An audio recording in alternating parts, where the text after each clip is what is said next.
exact words I said. He shouldn't have been there. He shouldn't be in the. Look, he's a sick puppy. He shouldn't be there. I didn't expect that he'd be standing there trying to shake hands with every senator and the president of the United States. Given the fact that he's under ethics investigation, he should be sitting in the back row and staying quiet instead of parading in front of the president and people coming into the room. Did he respond to you? Look. Did he respond? He says that he embellished his record. Look, embellishing is saying you got an A when you get an A minus. Lying is saying you graduated from a college you didn't even attend. And he shouldn't be in Congress, and they're going to go through the process and hopefully get him out. But he shouldn't be there, and if he had any shame at all, he wouldn't be there. Why did you make a point to say that, though? I mean, it was kind of out of your way to. Well, he was standing right there in the aisle, shaking hands with everybody. Did he respond to you? He may have. I didn't hear anything he said.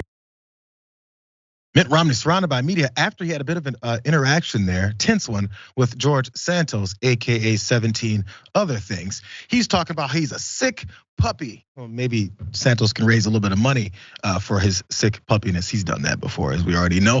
By the way, so he's upset about this. Let's watch a little bit of that tense exchange. We couldn't hear it, so luckily bad lip reading gave us an insight as to what was being said. And I think this is accurate reading, by the way. Watch this.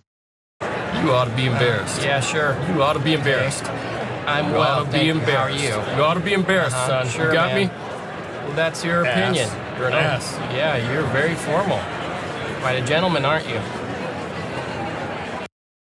This is definitely one guy Republicans have no problem unleashing their anger on because they know that, I guess they kind of don't need him. Kevin McCarthy even decided to reel back a little bit of his support, but he's still hanging in there. There's another newly elected freshman congressman, including Santos, that isn't very happy about this. His name is Nick LaLota, and he had even more harsh words to say. Watch. Let's start with George Santos, though. Is Mitt Romney right?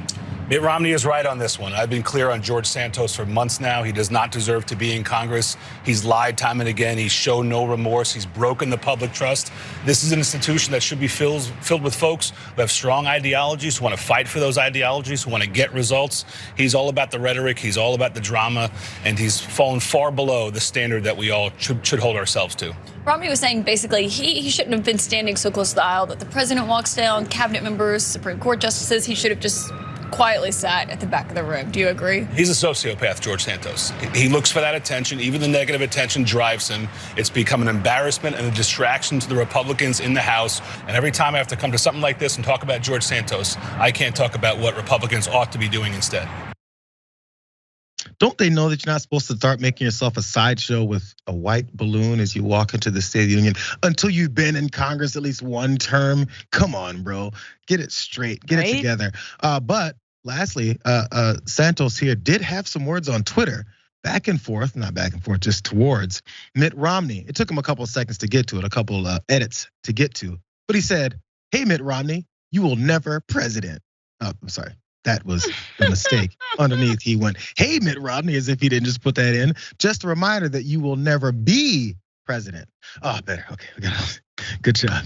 Can't find that delete button. Maybe he needs to pay the $7 a month to Elon.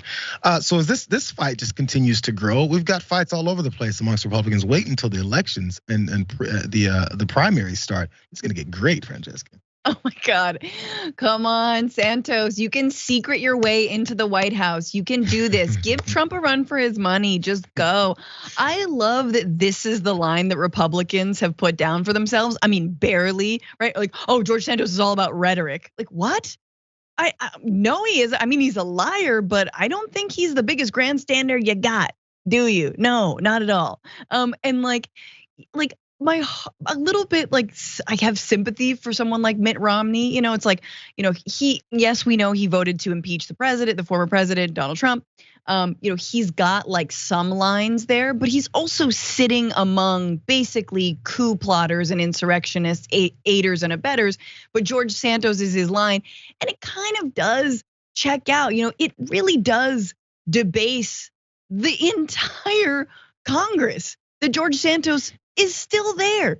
It cheapens your entire party and it cheapens your position.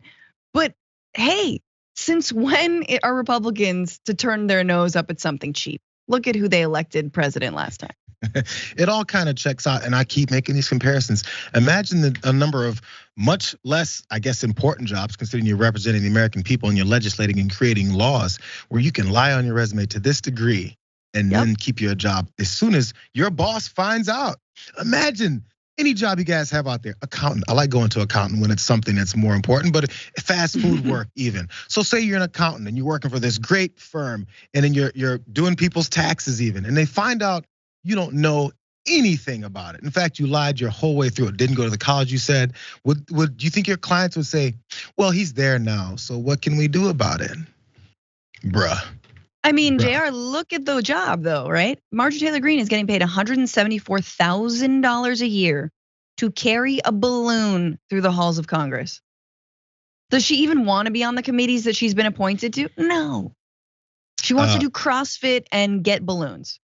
Francesca, I hope that we're not in the same district down here in Southern California, because we should just both run and then walk around with balloons. It's fun. It's fun times. We can get in office. It'll be as like long Up. as you're there. I think the entire Capitol building should just go away, like the scene in Up. Goodbye. My first day in office, we're gonna put these balloons on top of the cap.